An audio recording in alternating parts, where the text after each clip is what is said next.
शरद पवारांच्या राष्ट्रवादीला धक्का. प्राजक्त तनपुरे भाजपमध्ये. अहिल्यानगरमध्ये प्राजक्त तनपुरेंना विधान परिषदेची उमेदवारी मिळण्याची शक्यता.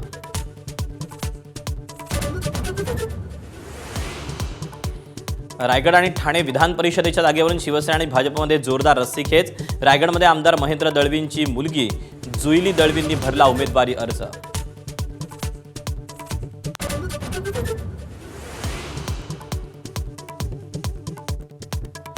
सरकारच्या नव्या आश्वासनानंतरही मनोज जरांगे उपोषणावर ठाम.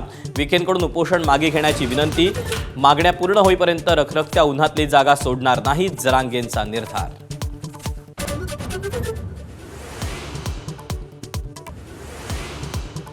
बीडमधील संतोष देशमुख हत्या प्रकरणातील साक्षीदार दादा खिंडकरांना सख्या भावाकडूनच धमकी.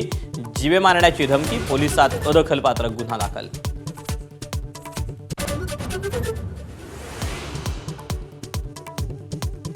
मुंबई दिल्लीतल्या दहशतवादी हल्ल्याचा कट उधळला. दादर रेल्वे स्थानकाची रेकी. मुंबईतल्या अंडरवर्ल्डच्या इशाऱ्यावर काम करणारे 9 जण अटकेत. आरोपी पाकिस्तानी गँगस्टर शहजाद भट्टीच्या संपर्कात असल्याची माहिती.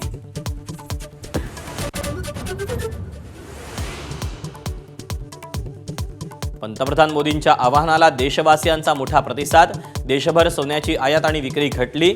सोन्याची आयात 22 टनांवरून 7.5 टनांपर्यंत घटली.